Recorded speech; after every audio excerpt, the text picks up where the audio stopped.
Alors, mis à part le 1 et le 2, ce serait lequel votre Rocky préféré? Hein, pas de tatouinage là, pour commencer. Tout de suite dans les vraies affaires. C'est lequel Avez-vous avec... une réponse déjà faite? Mr. T, c'est le 3. Ça, c'est le 3. J'aimais bien Mr. T, moi. Le 4, c'est avec le Ivan russe. Drago. Ouais, c'est donc, ça. tu connais donc bien mal tes Rocky. Faut que tu demandes. Je suis plus jeune que vous autres, hein? C'est pas une raison. Ben, un peu, là. Mais je les ai vus, mais c'est pas très bon, là. Il a là. Pardon? Ouais, je suis pas un grand fan. Mais il me semble que Mr. T, je l'aimais bien. On va régler pour ça. C'est pas du tout une réponse à ma question, ça. C'est comme un énoncé parallèle. Ce serait le 3. Ta question, c'était 3. Lequel à part le 1 et le 2? Je dirais le 3. Ton préféré, le 3. Marc-Antoine? Ben, je t'ai répondu le 4 parce que moi, en termes de méchant, Ivan Drago, c'était assez solide. Mais c'est un petit peu toujours la même histoire. Ah ben oui, regardons ça. Tu trouves? Oui, c'est ça. Ben, mis à part le 1 et le 2. Le 1 et le 2, non, c'est sûr qu'il y a une évolution de la trame narrative. Mais ça fait bien des méchants dans mon téléviseur, comme ce matin d'ailleurs. Allô? Parce que là, pour les gens qui nous écoutent sur audio et qui ne savent pas, c'est que t'es pas en présentiel. Là. Pas là. Non. T'es pas là. Fait que, non, c'est une combinaison c'est une situation familiale. Voilà, j'en dirai pas davantage. Puis, plus que je suis là-dedans, ma blonde qui est à l'extérieur, envisageant que tout ça pouvait arriver, me disait tu feras ça là, en remote, là, comme tout le monde. Elle me dit tous les podcasts que j'écoute, là, ils font ça comme ça. Ce à quoi j'ai répondu, tous les podcasts que tu écoutes sont mauvais. Parce que j'haïs ça pas être là. Donc, ce sera dit. Quand tu parles d'une situation familiale, là, c'est d'un point de vue conjugal, là, si on t'écoute... c'est ça, ma blonde n'est pas là, il y a de la bisbille. Ouais, c'est ça. Là. On ne sait pas ça va revenir. Non, mais ma blonde n'est pas là, puis mes enfants sont indisposés. Comme c'est le temps, c'est la saison. C'est l'époque. OK, oui, c'est l'époque. Et en plus, je vous préserve parce que je suis peut-être moi-même porteur et je vous préserve. Et ça, moi, je fais ça. Moi, j'attends d'une minute à l'autre un appel de l'école pour me dire que mon fils, son otite lui fait trop mal puis qu'il va falloir que j'aille le chercher. Donc, on est tous un petit peu à la même place. Et on va se dépêcher. Je vous demandais ça parce que... c'est ça, j'allais te demander pourquoi tu nous parles de Rocky ce matin, là? Parce que hier, et je ne sais pas si ça s'est passé, mais je trouvais que dans ce début de match-là, commençait à s'installer, vous savez, dans Rocky 3, à un moment donné, Adrienne est dans le coma. Mais là, Alex, il ne sait pas, là, parce que visiblement, il connaît très, très mal ses classiques. Mais, et Rocky est comme... Et là, il a son match revanche avec Mr. T, Clubber Lang. Clubber Lang, exact. Qui fait peur, qui faisait peur. Avant, Ivan Drago, c'était lui qui faisait... c'est ça, ils font peur, c'est ça. Et là, il a son match revanche, là. Et là, ça approche. Et là, c'est Apollo qui l'entraîne, puis... Mais Rocky est comme... Il est pas dedans. Il est comme pas dans le mood. Et je trouvais que ça commençait à ressembler à ça, le stretch, le dernier stretch chez le Canadien. Puis bon, à un moment donné, Adrienne va sortir du coma, puis elle va dire « vas-y », puis là, il va y aller, puis ça va se placer. Mais... Trouvez-vous pas qu'il y avait quelque chose de ça? Il y a quelque chose de ça dans les dernières semaines. On dirait qu'il y a comme une torpeur qui s'est installée et qui... on voit pas, là. À moins qu'Adrienne sorte du coma, on voit pas. Ou que Suzuki marque 2 buts puis Slavkovski 3 passes. Ça serait peut-être ça l'analogie. Comment vous à sentir ça? Dans ton excellente analogie, là... le Canadien, c'est pas Adrienne, là. C'est pas le Canadien. Non, c'est pas Rocky. dans... Non, c'est Rocky. OK. Parce que là, tu parlais de coma, Canadien dans une torpeur. C'est le Canadien qui était dans le coma. C'est le Canadien qui était dans le coma. Non, le Canadien, il est comme... Il sait, là. C'est comme Rocky, il sait, là. Puis... Mais il est comme pas capable. Il y a comme un blocage. Ben, Adrienne, d'abord, est incarnée par qui dans cette analogie-là? Je sais pas. Puis peut-être qu'elle n'est pas incarnée encore, là. Ouais, écoute, je sais pas quoi faire avec ça.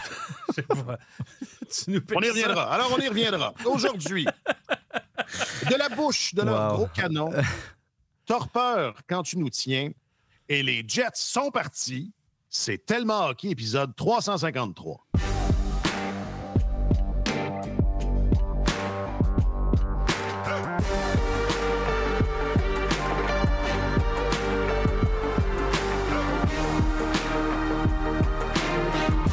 Avec avec vos deux journalistes affectés aux affaires du Canadien et de la LNH. D'abord, Marc-Antoine Godin, qui est aussi notre référent cinéma et qui me faisait remarquer pendant le thème que c'est dans Rocky 2 qu'Adrien est dans le coma.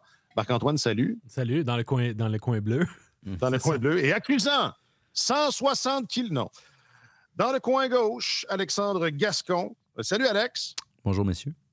Je m'appelle Alexandre Coupal. J'ai dit ça aux boys après la game. J'ai dit, écoute, je me souviens, comme joueur, des fois, je pensais que j'aurais jamais un autre game dans la ligue.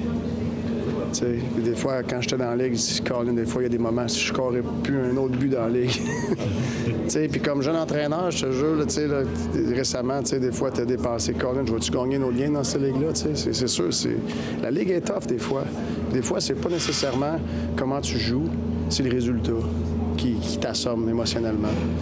Puis on a resté ensemble, on a continué à travailler sur nos affaires. Puis là, c'est une victoire qu'on avait besoin, mais c'est une game.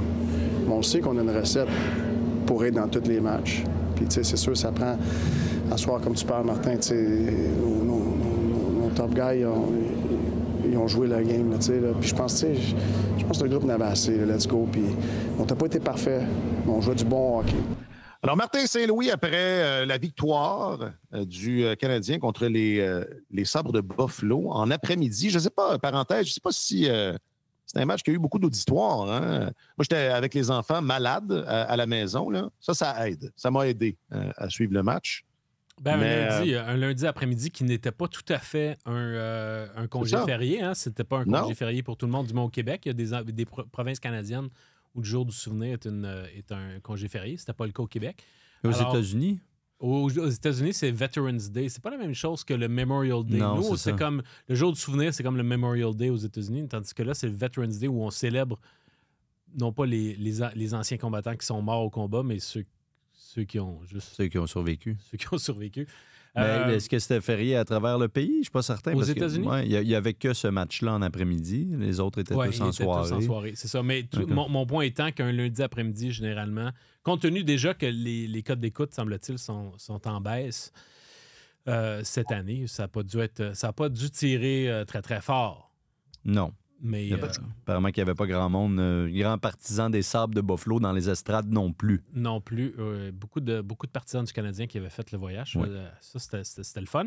Mais ceux qui ont écouté ce match-là, par exemple, ont vu un match en montagne russe. C'était quelque chose. Ils ont été divertis.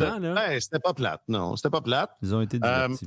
Je suis content qu'on ait réglé les affaires importantes, là, comme le calendrier, les fêtes, les congés fériés, tout ça. Je suis content que ça soit réglé, ce soit derrière nous.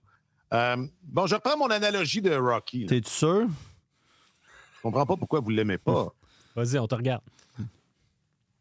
Sentiez-vous que cette équipe-là était...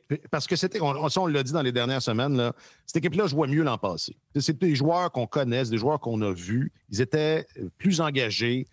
Puis là, je parle pas des résultats, là, je parle juste de ce qui s'observe là, pendant le jeu. Là. Mm-hmm.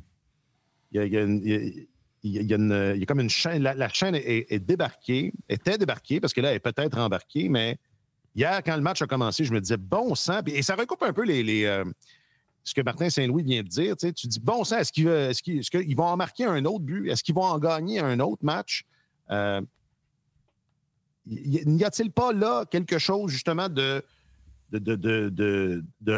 rembarquer la chaîne, qui... le Canadien était pris là-dedans. Puis pensez-vous qu'hier, c'est un vrai rembarquement de chaîne ou c'est juste un petit après-midi chanceux à Buffalo? Ouais. Je sais pas. Souvent, autant l'année dernière que même un peu en début de saison, à chaque fois qu'on se dit « Ah, ça leur prenait une victoire, puis là, ils l'ont eu, puis peut-être qu'ils vont partir » et tout ça, ils nous ont toujours ramenés sur terre assez rapidement avec des performances difficiles. Tu sais, ce qui accablait le Canadien durant cette séquence-là, c'était pas simplement de manquer d'enthousiasme ou de ne pas être opportuniste. C'est une équipe qui se faisait déclasser soir après soir au niveau purement dans le jeu. Là. Ils ne méritaient pas de gagner, à part peut-être le match contre les Flames, là, on pourrait dire. mais il ne méritait pas de gagner aucune de ces rencontres-là. Et hier, ça a tout pris. Là. Ça n'a pas été le meilleur match des gardiens du Buffalo non plus. Combien de buts ils ont donné dans les secondes? Au moins 2 fois, ils ont donné un but dans les secondes suivantes après en avoir marqué un eux-mêmes. T'sais, on voyait encore tous les symptômes d'une équipe fragile, évidemment, qui s'en était pas sortie, là, mais c'était des problèmes chroniques qui gangrénaient l'ensemble de la formation. Alors moi, avant de dire qu'avec une victoire arrachée un lundi après-midi à Buffalo, une victoire tout croche un peu, là, c'est pas un match qu'ils ont dominé de bout en bout du tout, que la chaîne est rembarquée, je sais pas. Puis c'est quoi cette chaîne-là aussi, tu sais? Quand on dit ça, là, c'est quoi le potentiel de cette équipe-là réelle? Là? Où peut-elle aller? Donc, peut-être qu'il y a beaucoup de l'identité de l'équipe ou de sa réelle valeur, je devrais dire, dans ce qu'on a vu dans les dernières semaines.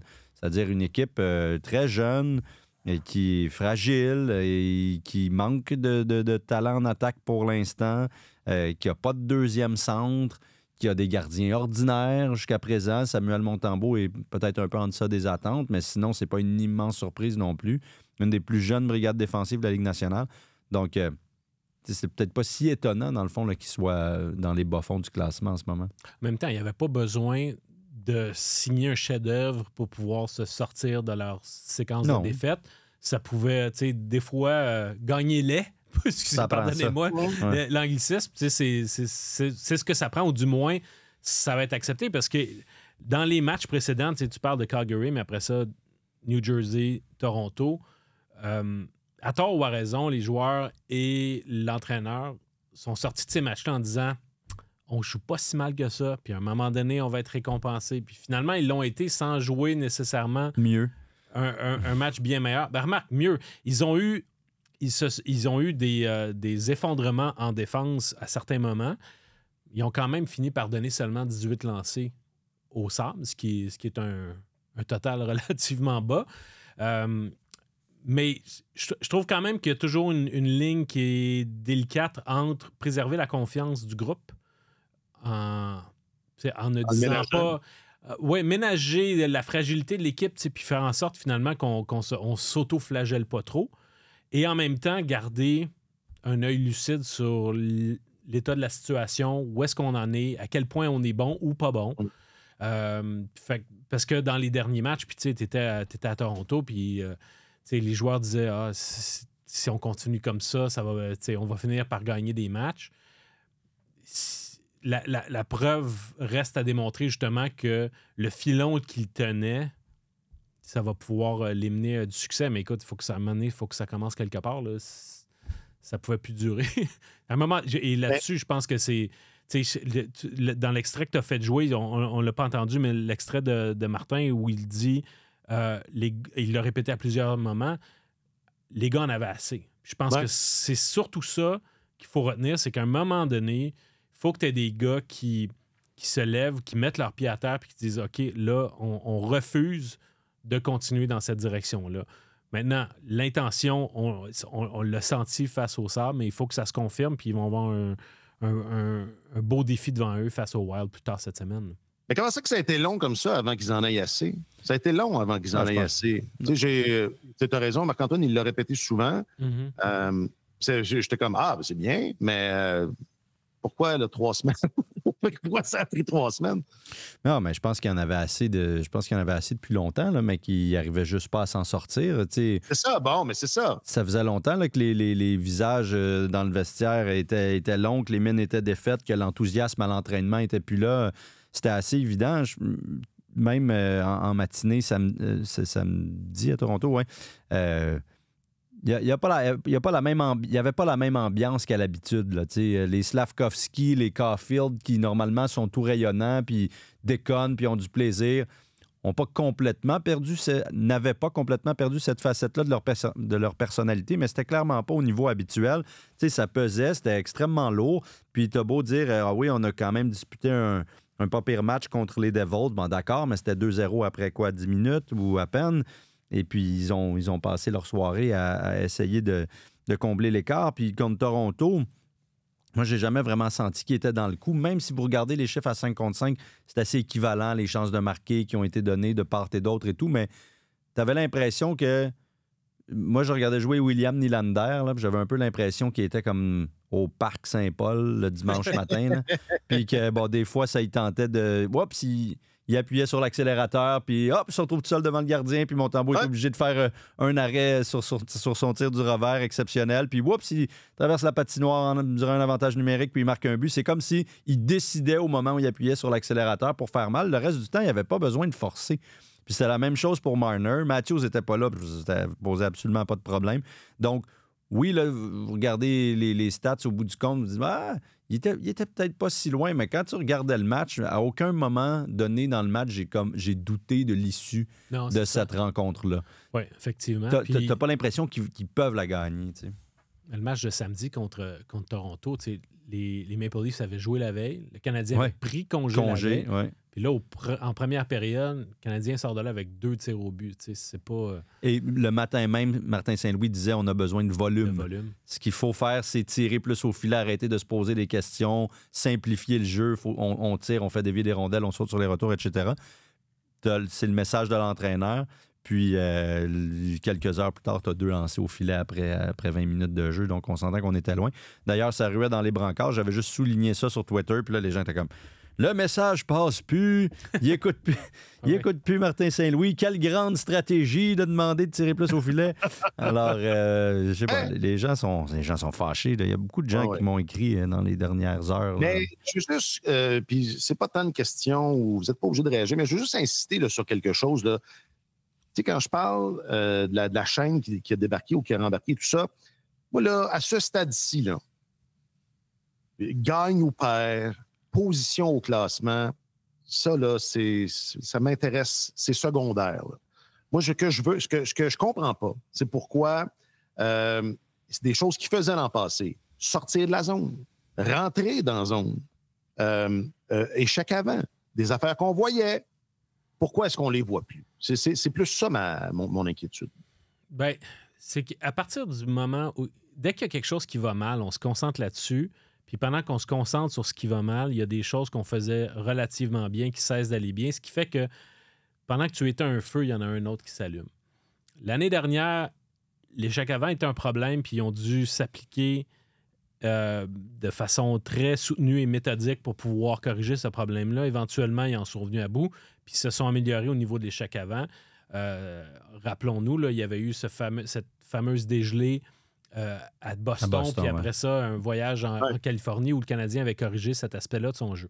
Là, cette année, depuis le début de la saison, c'était la mauvaise gestion de la rondelle en entrée de zone offensive et puis la désorganisation en défense une fois que l'autre équipe se met à faire du cycling, fait du mouvement circulaire. Alors, ça, ce sont les aspects sur lesquels l'équipe s'est concentrée au maximum. Mais de son propre aveu, Martin Saint-Louis disait on n'a à peu près pas touché les éléments offensifs de notre jeu tellement on s'est appliqué là-dessus. Alors, après ça, tu dis ouais, mais là, comment ça se fait qu'on ne retrouve pas tel élément du jeu offensif? C'est qu'ils l'ont pas, ils ont carrément pas travaillé là-dessus. Alors, et ce qui a été frappant aussi, c'est que il y a eu tout un épisode qui a duré peut-être, je sais pas, disons environ 10 jours, 2 semaines, où le message qui était martelé, c'était risque 0 en attaque. Parce qu'on veut tellement essayer de replacer les choses en défense qu'il faut absolument couper dans le nombre de revirements qu'on accorde, puis éventuellement dans le temps la quantité de temps qu'on passe dans notre zone. Alors, soyez méga responsable dans votre gestion de la rondelle. Et cette surdose de prudence a fait en sorte qu'on a eu l'impression pendant un certain temps que la créativité des joueurs était... on avait mis un couvercle là-dessus. Mais je pense que le compromis dans lequel le Canadien se retrouve en ce moment, puis c'est rien de sorcier, là, on a l'impression de revenir aux années de Claude Julien dans une certaine manière, c'est que oui, c'est beau de rentrer rentrer en zone adverse avec la possession de la rondelle, mais si tu es à égalité numérique, tu es à 2 contre 2, ou 1 contre 1 ou 3 contre 3, peu importe. Tu es à égalité numérique en entrée de zone, tu l'envoies dans le fond. Tu as une situation de surnombre, tu gardes possession, puis tu essaies de faire un jeu. Alors, en fonctionnant de cette manière-là... Pas mal comme la base, là, tu sais. C'est la base, sauf que je pense que, oui, c'est la base, sauf qu'il y a tellement eu un emballement du fait de dire qu'il y a plus de chances de marquer qui se crée à partir d'une entrée en possession de rondelle que finalement, tu essaies, dès que tu le peux, de garder possession de la rondelle. Puis si t'es pas une équipe qui est soit rapide ou efficace en échec avant pour gagner ses batailles en fond de territoire, ben envoyer la rondelle dans le fond de la zone, ça peut aussi équivaloir à la redonner à l'autre équipe. Fait que, tu sais, il faut que tu y ailles aussi avec ton... Mais, oui, non, je suis d'accord, mais moi, je trouve que ça a le dos large, là, cette explication-là que Martin Saint-Louis nous donnait sur... Là, on s'est concentré sur notre zone défensive, donc forcément, tout le reste en pâtit. C'est pas tant supposé en pâtir. Tu sais, quand ça fait 3 ans qu'il est en poste, là, puis c'est la même équipe, ou presque.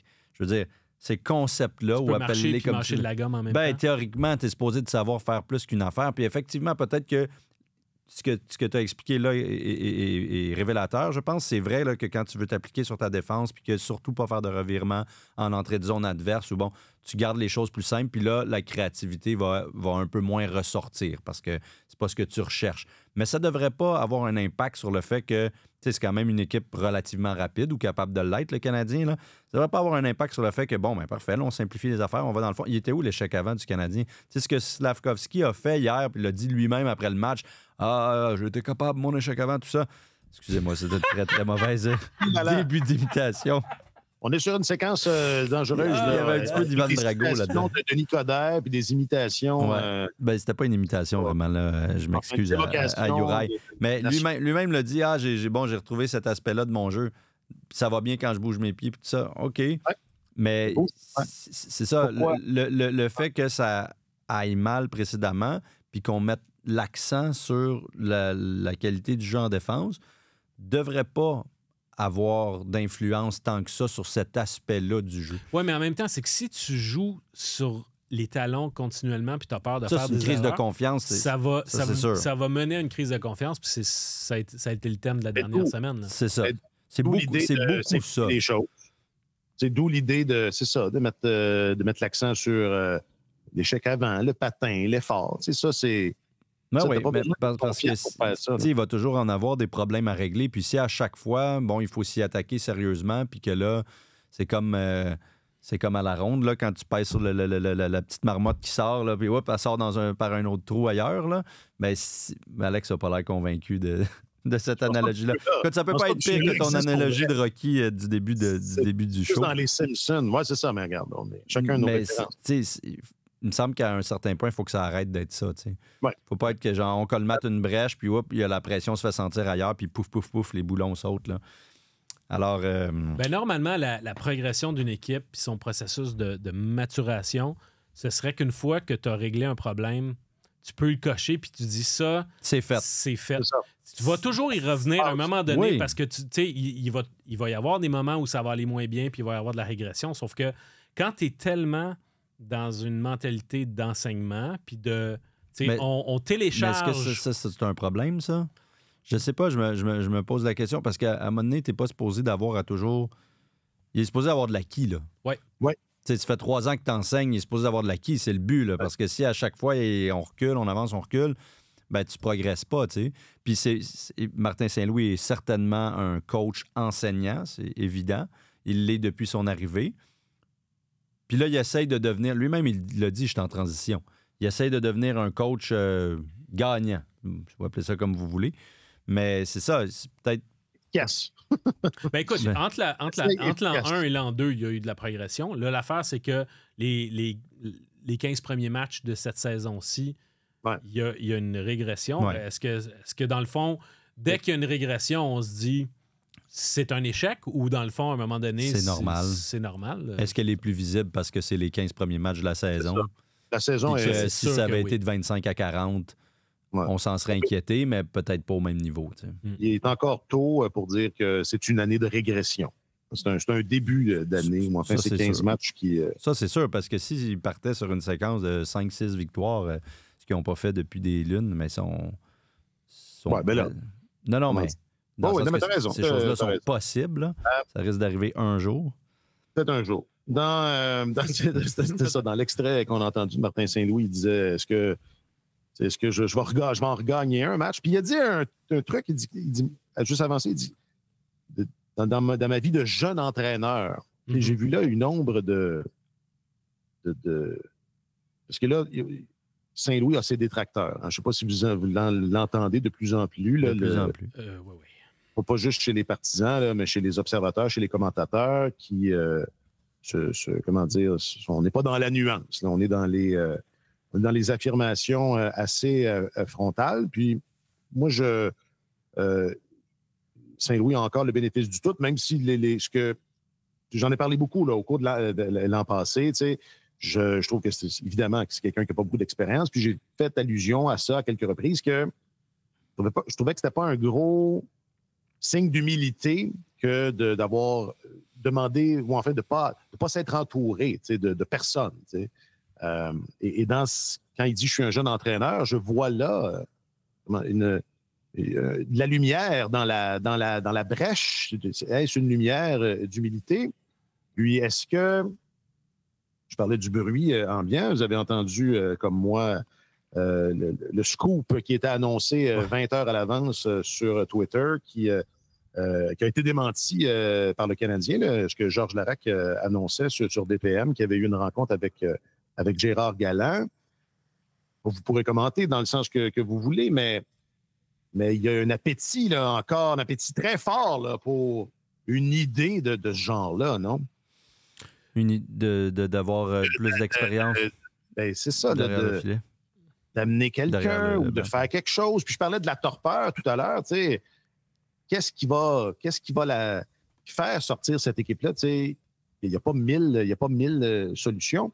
Mais d'abord, y avez-vous cru? Avez-vous pensé que ça se pouvait que Georges Galland ait été approché pour venir donner un coup de main?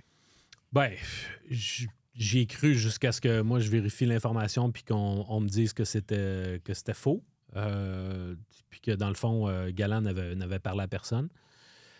Mais la logique derrière ça, de dire qu'il faudrait que Martin Saint-Louis s'entoure de personnel plus expérimenté, je pense qu'on frappe sur ce clou-là depuis longtemps.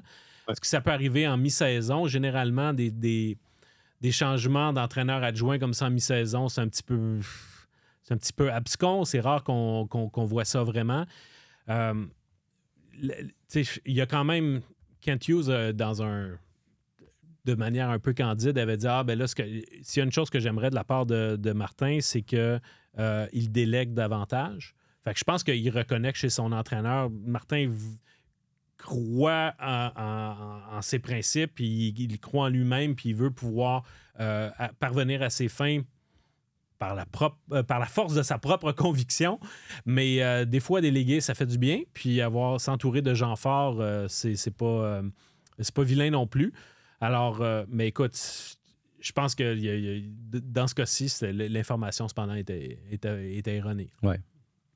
Ben, on est tous d'accord sur cette idée-là. Là. Ça fait quelques années qu'on le dit. Nous. Mais cela étant dit, même si ce n'est pas un entraîneur chevronné de la Ligue nationale, il y a quand même Roger Grillo qui s'est ajouté à son un autre de ses chums. Son personnel. Ben, un chum, c'est un chum. Un chum, c'est un chum. C'est plus un mentor qu'un chum, là, je te dirais, là, dans la mesure où... Félicitations de Nicodère. Oui, c'est vrai. On parle quand même pas... Oui, mais on parle pas là d'un gars qui a l'expérience de la Ligue nationale, qui a un grand vécu à ce niveau-là. Là. Non, ça c'est clair. Mais écoute, c'est qu'à un moment donné, il y a... Je pense que tu as besoin...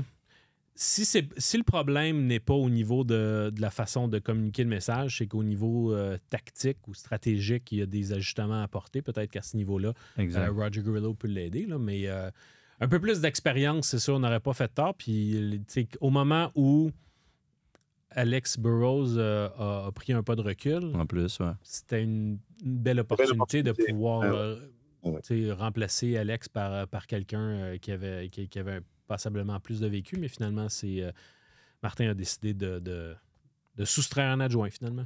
Tu sais, Grillo, depuis la saison, depuis 2009, il n'a pas travaillé beaucoup. Là. Il a travaillé un peu avec le programme américain. Là. Mais... Pas des postes clés là, ou des responsabilités Disons qu'il est un petit peu plus éloigné de l'action depuis une quinzaine d'années. Là. C'est un retour. Puis, Martin est allé le chercher parce que j'imagine que c'était son ancien entraîneur adjoint à l'Université du Vermont. Alors, j'imagine qu'il a dû bien l'aimer puis qu'il doit aimer le cerveau.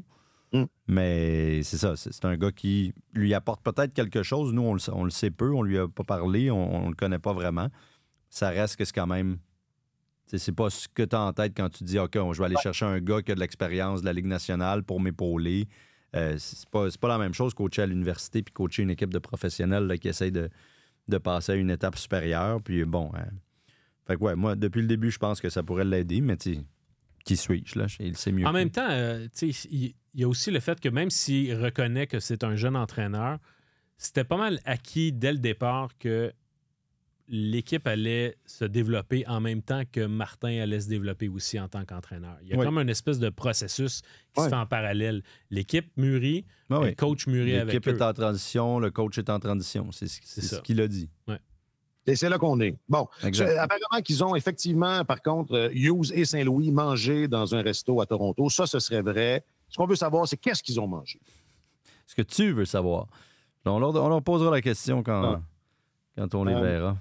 Dernière affaire avant la question du public. C'est un thank you pour Jack, vu que je ne suis pas là, que je peux pas faire mes clins d'œil habituels.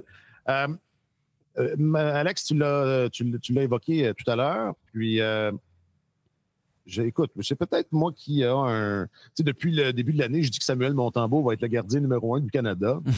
Peut-être que j'ai un biais. J'ai peut-être un problème. C'est peut-être un genre de biais positif, mais tu as dit les gardiens de but sont ordinaires. Tu as dit ça.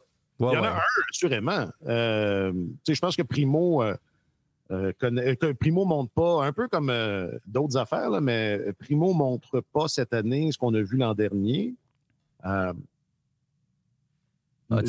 qu'on peut dire la même chose de Montembeault? Mais dans le cas de Primo, a-t-il jamais démontré vraiment... Il a joué 3 bons matchs l'an passé. Il était très bon dans ces 3 matchs-là. C'est ça, mais ce que je veux dire, c'est...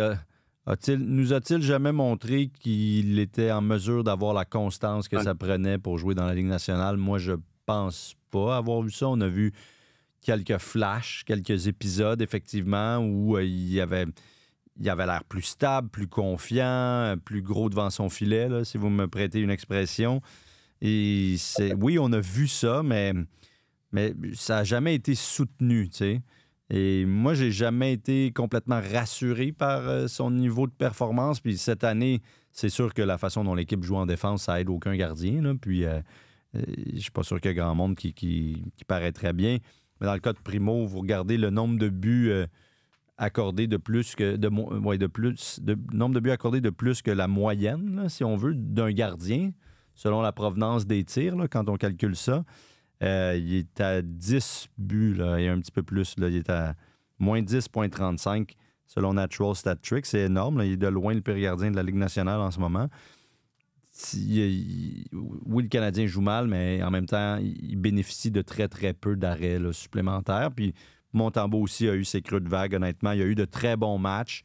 Il y en a eu d'autres plus difficiles. On peut penser à celui contre le Kraken. Mais lui aussi, c'est l'inconstance là, qui a marqué sa saison jusqu'à présent. Puis ça, tu vois, moi, je pensais qu'il l'avait en partie chassé l'année dernière.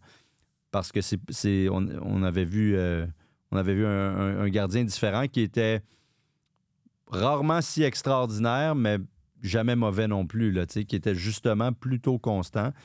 Alors là, c'est la première fois qu'on lui donne le poste de gardien numéro 1, que c'est clair, qu'il n'y a pas d'ambiguïté, que c'est lui qui va avoir à se tailler la part du lion puis à disputer sûrement une 50aine de matchs, peut-être plus. Donc, ça, c'est une nouveauté. Et puis, mais j'aurais vraiment cru, avec son contrat en poche, tout ça, c'est un gars très relax, Montembeault, très détendu. Je pense, là, on le sent un petit peu plus nerveux, un peu plus stressé. Ses points de presse après les rencontres... Il parle moins vite, ce qui est... Ou parfois encore plus vite, puis à plus bas volume, donc c'est encore plus difficile à comprendre. Ce qui se passe, Sam. Mais on le voit un peu ébranlé ces temps-ci, ça c'est clair. Était-ce après le match? Oui, après le match contre le Kraken, on va quand même lui rendre honneur, là, ou lui lever notre chapeau, hommage, parce qu'il était présent. Bon, ça a été un match difficile, on s'entend. Et puis dès que les portes du vestiaire se sont ouvertes, Montembeault était à son casier, prêt à affronter les journalistes, mais je l'avais jamais vu dans cet état-là, honnêtement. Là. Profondément abattu et comme désorienté un peu. Là. Il ne savait plus à quel sens se vouer, être en quête de solution. Puis, il a rebondi depuis. Il y a eu 2 mauvais matchs. Il a rebondi, oui. Il n'a pas été mauvais, mais quand les victoires ne viennent pas, ça peut être difficile pareil. Là. Pour tout le monde. Ouais. Ultimement, un peu, là où je veux en venir, puis Marc-Antoine, évidemment, la parole est... Est-ce que c'est un problème, les gardiens de but? Moi, je pense pas. L'an passé, Montembeault avait colmaté pas mal de brèches. Les gardiens ont surperformé à 5 contre 5 pendant longtemps, puis ça a probablement permis aux Canadiens d'être dans le coup dans certains matchs où ils ne l'auraient pas été. Puis là, on disait, ils s'accrochent, ils sont là, ils luttent. Mais c'était un peu falsifié par la performance de Montembeault principalement. Puis là, il est revenu à un niveau de performance plus moyen, si je peux dire, là, pour la Ligue nationale. Et puis, ça n'aide pas. C'est vraiment pas l'explication, mais ça n'aide pas. Non, effectivement. Depuis qu'il a été réclamé au balotage par le Canadien, la progression de Montembeault est à peu près constante au niveau de la qualité des performances, au niveau de la régularité aussi. Constance, ouais. Fait que là, c'est... Un peu à l'image de l'équipe, là, c'est la première fois qu'on le voit vraiment avoir une période de régression. Je m'inquiète pas énormément à l'égard de Montembeault. C'est sûr qu'en ce moment, le cliché de dire faire le gros arrêt, faire dans les moments clés, il ne le fait pas, mais il n'est pas nécessairement la cause des défaites. Il y a, à un moment donné, il y a des buts qui déboulent, puis tu dis le 4e, c'est sa faute, ou le 5e, c'est sa faute, mais c'est pas nécessairement dire... Il y a beaucoup de matchs qui sont vraiment sa responsabilité. C'est sûr que les 2 mardis, là, celui contre les Rangers, celui contre le Kraken, ça a été 2 matchs difficiles pour lui. Mais pour le reste, autant on peut dire, ouais, mais là, mettons de côté sa performance miraculeuse lors du premier match de la saison.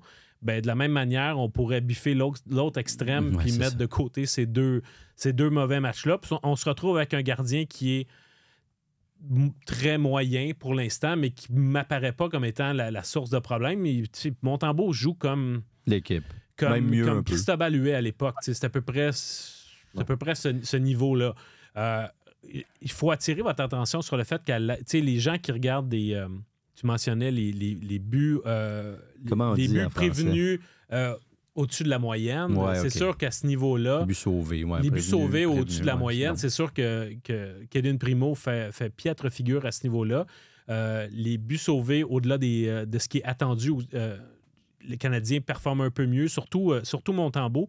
Mais je pense que je veux attirer votre attention sur le fait qu'à la grandeur de la Ligue, le taux d'efficacité en bas de 900. Diminue constamment d'une saison à l'autre.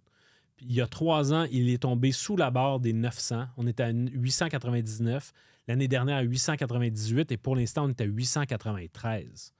Alors, quand on regarde Montembeault, dont le taux d'efficacité est à 890, tu dis, OK, c'est un reflet... C'est un reflet du fait honnêtement, il est à peu près dans la moyenne de la Ligue. Puis il y a d'autres outils pour montrer que finalement, le taux d'efficacité, des fois, tu compares 2 gardiens, puis ça peut être des pommes et des oranges. Mais il y a quand même au moins un indicatif là, que c'est pas la mer à boire. Ou du moins, c'est pas le feu au lac.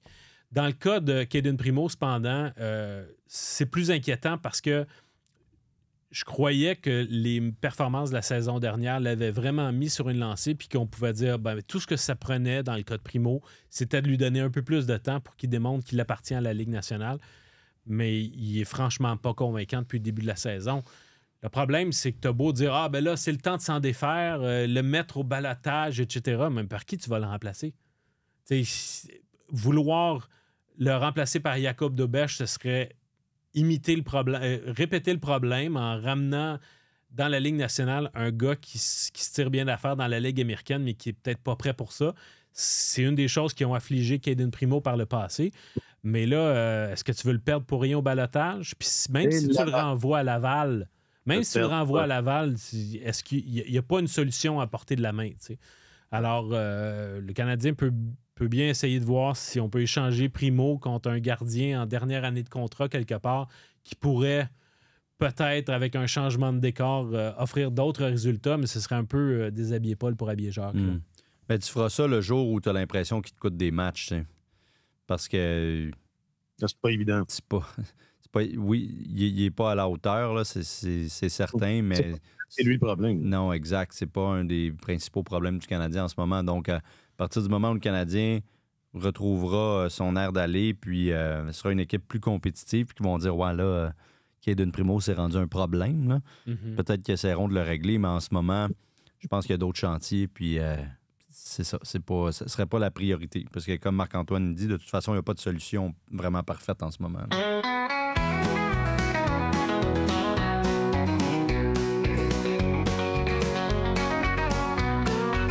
Je suis dans mon pick-up, sur la longue route, y'a personne qui m'aime, puis j'ai perdu tout. Mais mon chien veut plus me parler.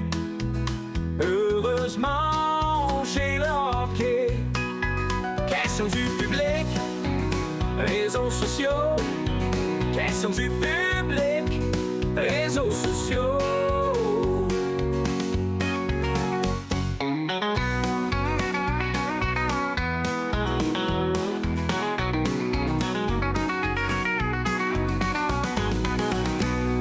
Oh yeah!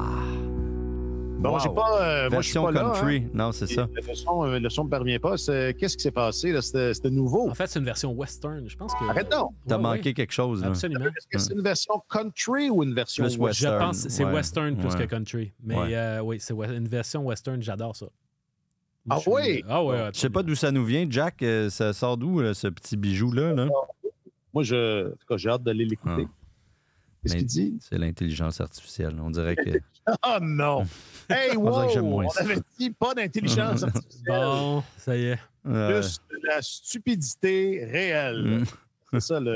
Tellement OK. Juste de la vraie stupidité. OK. On a demandé pas d'intelligence artificielle.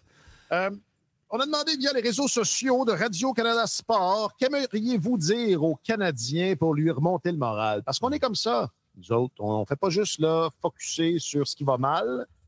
Puis c'est très difficile. C'est très difficile par les temps qui courent. Alors, sur le book, Jeffrey, à partir du fond, on peut juste remonter. Il n'y a pas un de vous deux qui a dit quelque chose du genre tantôt? Oui, Marc-Antoine a dit ça. Il semblait. Oui, en dehors des ondes. Julie, c'est ça. Julie, sur le book toujours, c'est pas fini tant que c'est pas fini. C'est pas dans Rocky, ça? C'est pas une citation de. Non, Rock? ça, c'est Yogi Berra, ça. L'ancien gérant des. En fait, l'ancien receveur des Yankees de New York. Je sais, mais j'essayais de faire. OK. Il me semble qu'il y a une réplique semblable dans Rocky. Est-ce qu'on pourrait parler davantage de Rocky? Moi, je pense qu'il faudrait que tu lâches ce filon-là, honnêtement. David sur Facebook dit allez voir jouer la victoire. L'équipe de hockey, là, pas le concept. Ça va vous inspirer, peut-être. C'est pas commencé encore, ça commence bientôt. Toujours sur le book, Dédé qui dit on est dans le mix pour le first pick, les boys. Mix pour le first picks. C'est out. Et finalement, sur le book, Jean-Simon qui dit il serait le temps de troquer le country pour du death metal dans le vestiaire, les chums. Et ça, c'était sans savoir que notre nouveau thème était d'inspiration country. Qu'est-ce qui joue dans le vestiaire? Du country? Là, il jouait pas grand-chose récemment. Là. J'ai cru comprendre qu'il y avait de la musique hier, mais j'étais pas là. Donc, je pourrais pas dire... De façon générale, est-ce que c'est très country? Non. Souvent, c'est plus hip-hop. Il y a des trucs un peu... Edmondson, quand Edmondson était en charge de la console, il y en avait des tunes un peu kitsch comme ça. Oui, il y en avait pas mal. Il y avait moins de hip-hop à l'époque. C'est ça, on était moins jeunes. Mais c'est ça, c'est signe qu'on est jeunes. On est jeunes, on se rajeunit. Est-ce que le choix musical est un problème, selon vous? Est-ce qu'il y aurait moyen d'améliorer le choix musical? Enquêtons. Non, c'est pas un problème, ça. C'est pas un problème. Non, merci, Antoine. Non, c'est pas un problème. Mais souvent, les gars ont tendance à... C'est juste que la musique joue pas assez souvent. C'est plus ça. C'est plus ça le problème. Sur Twitter, Frédéric qui dit on chiale, mais on les lâchera pas. Ah, c'est beau ça, Frédéric. Un vrai partisan, ça. Non, mais regarde. Nous autres non plus. Tu mais fuis pas le navire quand ça va mal. C'est ça. C'est facile. C'est facile d'encourager son équipe quand elle va bien. C'est facile. Hey, je vous prends de court, puis c'est voulu. Top 5 des meilleurs joueurs du Canadien depuis le début de la saison. Top 5? Oui, il y en a à peu près 5. Fait que c'est pas si compliqué. Là. C'est ça, on peut en faire 3 aussi, là, mais c'est un genre de brainstorm en direct. Gallagher, Evans, Anderson. Ouais, c'est vrai, OK. Hudson. Je mettrais Caulfield. Écoute, tu peux pas... Ouais, c'est sûr qu'il est rendu à 12 buts. Là. C'est le premier marqueur de la Ligue nationale. Il est pas assez bon. Non, c'est ça. Il a pas, son jeu n'est pas complet, mais c'est difficile quand même de mettre de côté un gars qui a marqué 12 buts en 15 games, 16 games. Ouais. C'est vrai que c'est pas pire. Comment ça, le meilleur départ de l'histoire? Je trouve que c'est fascinant de voir ça. Honnêtement, puis c'est une belle histoire parce que c'est une équipe qui a navigué à contre-courant. On s'attendait à ce que... Il n'y a pas si longtemps, ils étaient sur le bord de perdre Connor Hellebuyck, de perdre Mark Scheifele. Mm-hmm. Et puis, ils ont réussi à retenir leur talent, ce qui n'est pas donné d'avance quand tu es à Winnipeg. Ils sont bons pour faire ça, par exemple, à Winnipeg. Oui. Mais l'échange... J'en ai parlé en début de saison du fait que l'échange de Pierre-Luc Dubois avait fait en sorte que quand Gabriel Vilardi est en uniforme chez les Jets, ils ont un taux de succès absolument délirant. Mais écoute, rendu là, moi, je lève mon chapeau à Scott Arniel, qui est un... On pensait pas nécessairement que ça allait être un gars qui allait transformer Marie-Monde derrière le banc, mais écoute, ça a été il y a un bel impact au sein de cette équipe-là.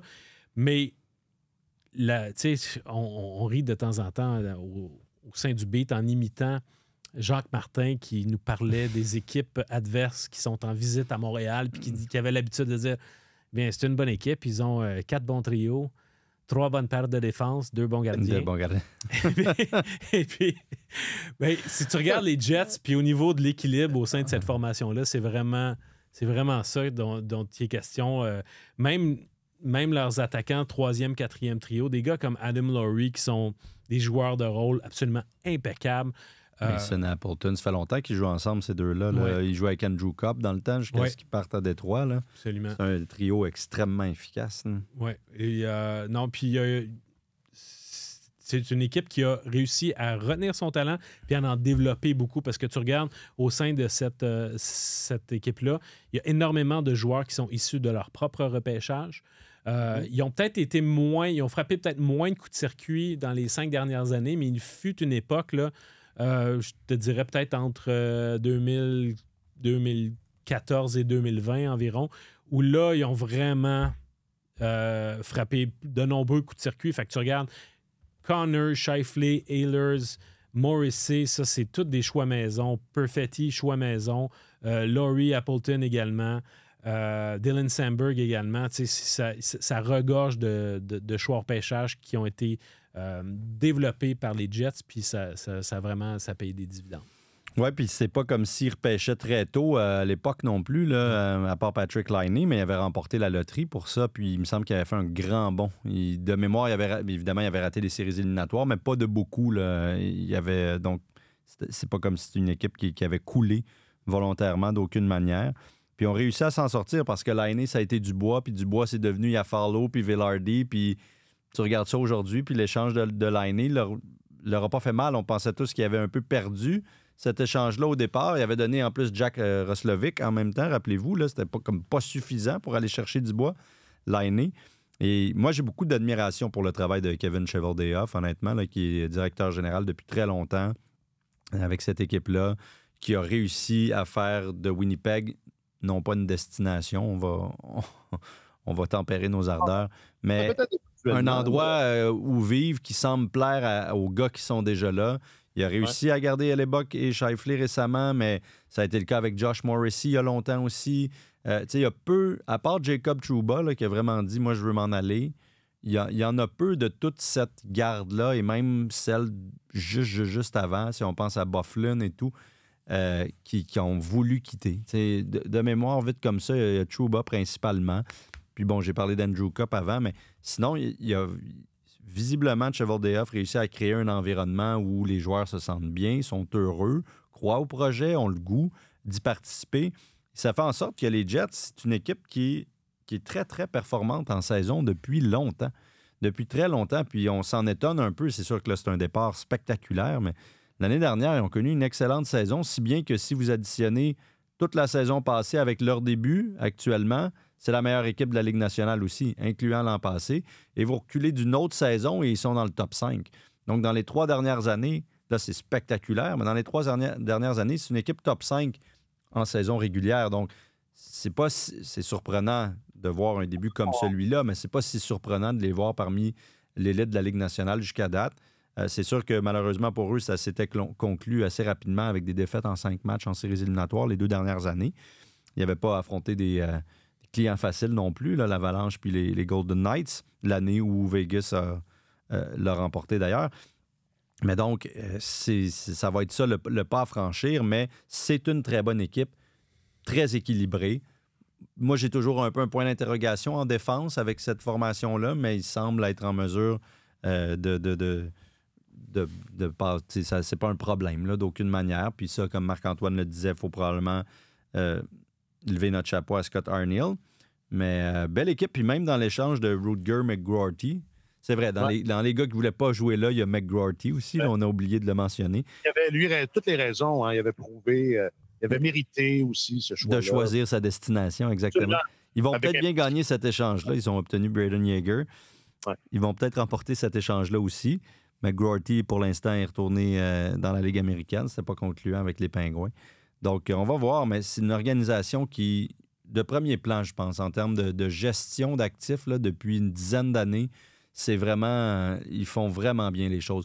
Rappelez-vous, en 2018, quand ils avaient perdu tout le monde, parce que je me rappelle, moi, j'avais même couvert un peu la série Nashville-Winnipeg de 2e tour avant que les Jets aillent en demi-finale et perdent contre Vegas, ultimement. On avait l'impression que c'était le début de quelque chose à Winnipeg puis que ça s'en venait. Ouais. Puis là, ils ont perdu toute leur brigade défensive en un été. Byfuglien a pris sa retraite. Trouba a voulu s'en aller. Tobias Enstrom est parti aussi. Oui, il a pris sa retraite. Pris sa retraite ou il est allé jouer un peu en Europe, oui, c'est vrai, il est allé en Europe. Ben Sherratt est débarqué avec le Canadien. Tyler Myers a été échangé. 5, le seul qui est resté, c'est Morrissey. Les 5 autres sont partis. C'est hallucinant quand même. Et puis malgré tout, oui, ils ont eu des années un peu moins roses, mais ils ont réussi à demeurer compétitifs. Puis Cheveldayoff fait vraiment du bon travail là-bas. Moi, mon point d'interrogation, par exemple, il est à l'extérieur de la patinoire, puis c'est au niveau de la foule. Tu sais, à Winnipeg, ils ont le plus petit amphithéâtre de la Ligue. C'est 15 225 qui a comme capacité. Et pour l'instant, les chiffres officiels, tu sais, les chiffres officiels disent que l'aréna est remplie à 91 %. Mais tu regardes, là, ils ont joué leurs 4 derniers matchs à domicile. Bon, ils ont rempli à pleine capacité face aux Stars de Dallas. Mais dans les 3 matchs précédents, donc on parle d'un match contre Tampa, un match contre l'Utah et un match contre le Colorado, ils ont été en bas de 13 000 dans ces 3 matchs-là.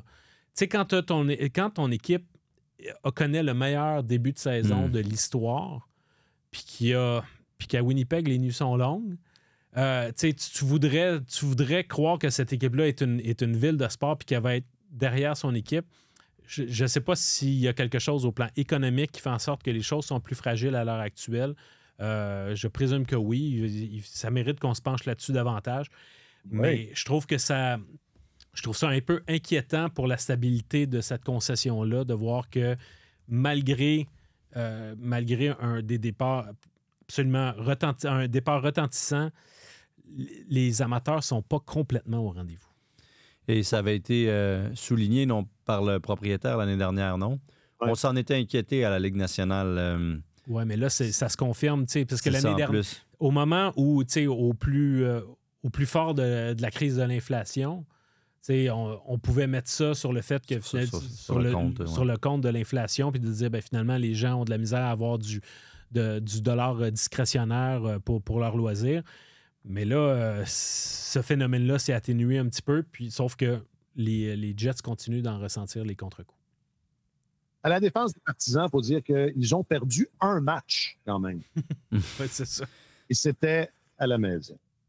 Travailler dans un autre média, là, on est à deux conjonctures là, d'imaginer un déménagement à Québec. Mais c'est pas notre genre.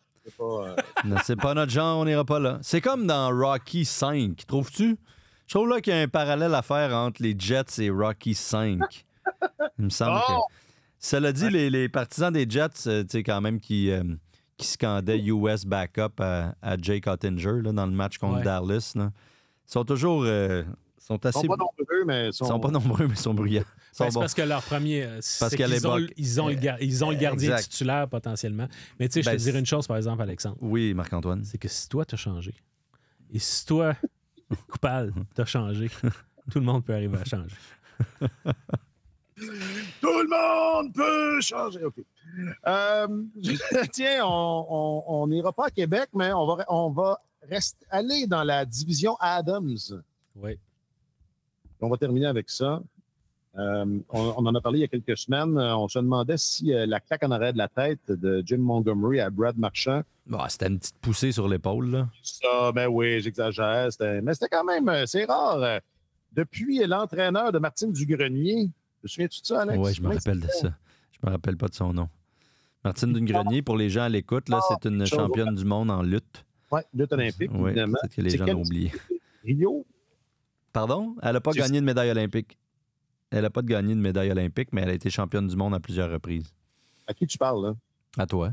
Non, mais moi, j'ai pas dit qu'elle était championne olympique. J'ai dit que c'était aux Jeux olympiques. OK, excuse, parce que Jack me parle des oreilles en même temps. Jack, arrête, laisse-nous tranquille.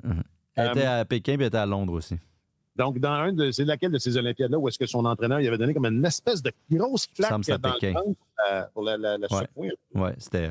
aujourd'hui, imagine, les gens allaient voir ça, ce dont on parle, là, Martine Dugrenier, ça serait... C'était choquant. Ça n'aurait aucun sens. Voyons, Bill Peters, c'est lui qui donnait des coups de pied en arrière? Oui. C'est ça. Alors, depuis Bill Peters, là, pour ramener ça plus près de nous, on n'a pas vu ça souvent. Ça, c'était le brillant qui... L'ancien des Flames et des Hurricanes, là. Il n'aimait pas le hip-hop. Oui, en fait, il avait donné un coup à Michael Jordan. C'est ça. Michael Jordan. Michael Jordan. J'ai de la misère. Vu qu'il n'y a pas de E puis que c'est un check, j'essaie de le... C'est pas un joueur de le checkiser. C'est ça. Ouais. Bref, on fait un long détour, mais c'est ça. Montgomery, c'était une petite... un genre de petit... Je sais pas, là, un petit coup. Un petit coup. Léger, mais un petit coup pareil. Dans le peu d'action, on se disait, ah bon, d'accord. Mais c'est ça, il n'y a pas... c'était pas... Peut-être que ça n'a pas rapport, là, mais... Il y a de la fumée, il n'y a pas juste de la fumée. Il y a aussi laissé David Pasternak se morfondre il y a eu ça aussi. Pendant une période complète. Là. Continue de brûler, ou enfin, j'exagère, là. J'ai pas d'analogie pour de Rocky. Il semble qu'on en parle toutes les semaines des Bruins. Mais Montgomery, ce qu'on commence à entendre à Boston, c'est qu'il vit sur du temps emprunté. Tu regardes cette équipe-là, souvent le différentiel est un bon indicateur de ta place finale au classement. Si tu as un différentiel positif au point de vue des buts, tu vas participer aux séries. S'il est négatif, il ne participera pas. Les Bruins, leur différentiel est positif depuis la saison 2007-2008, à chaque année. Il y a à peine 2 ans, ils ont eu une saison record, la première saison derrière le banc des Bruins de Jim Montgomery. Ils ont fini à plus 128. Évidemment, c'est leur saison, une saison, je pense, avec le plus de victoires dans l'histoire de la Ligue. Oui, plus de points. Plus de points, effectivement. Et de victoires, les deux, je pense. Sauf que là, pour l'instant, ils ont un différentiel négatif et il y a quand même des bons entraîneurs qui sont disponibles sur le marché. On pense entre autres à M. McClellan qui est disponible. Je ne sais pas si Joel Kenville va un jour être réembauché par une équipe de la Ligue nationale, mais si Stan Bowman l'a été, je pense que Joel Kenville devrait l'être avant longtemps. Et puis, à Boston, ils ne sont pas reconnus pour avoir la plus grande patience. Surtout pas Cam Neely. On sent que des fois, il est bouillant, puis quand ça ne fonctionne pas à son goût, il procède à des changements.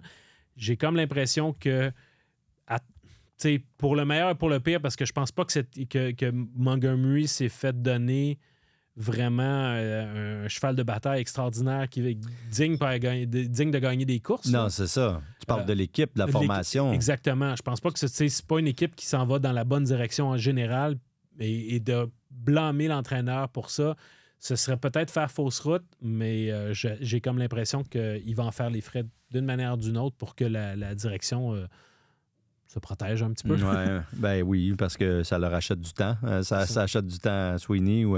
Il y a 2 ans, moi, je leur avais prédit une débâcle puis une sortie des séries éliminatoires. On leur a prédit ça combien de fois? Alex? Moi, puis je l'avais dit en ondes parce qu'on fait de la pression ici là, pour qu'on me sorte des prédictions, même si je me sens très mal. Je suis très mal à l'aise avec ça, mais on n'hésite pas quand même à nous mettre cette pression indue-là en régie. Et donc, dans un moment... Dans un moment de lucidité, je leur ai prédit une débâcle et ils ont enchaîné avec la meilleure saison de l'histoire. Donc, j'ai plus jamais parlé d'eux autres par la suite, mais j'ai quand même l'impression depuis quelques années que c'est une équipe qui fait mieux que la somme de ses parties pour toutes sortes de raisons. Là. Ils connaissent énormément de succès. Depuis le cadre de 2004-2005, c'est l'équipe qui a eu le plus de succès en saison régulière dans ces 20 années-là. C'est immense. Ils ont des leaders puissants qui ont connu les grandes années, qui ont hérité du leadership de Charrot, Bergeron, etc. Donc, peut-être que tout ça leur a permis encore un peu de performer au-delà de ce que leur niveau réel de talent suggère. Et peut-être que là, en ce moment, ils sont un petit peu juste rattrapés par la réalité, mais c'est sûr que c'est une équipe dont les principaux piliers vieillissent, qui n'ont pas une tonne de sang neuf là, sur qui se rabattre et pour dire, bon, ben, ça va être eux nos meneurs de demain. C'est peut-être juste... c'est ça, c'est peut-être juste la vie là, qui fait son œuvre tranquillement. C'est le cycle de la vie.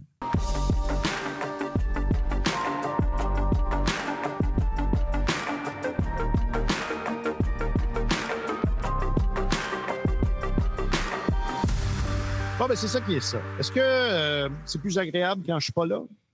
Vraiment pas. Non.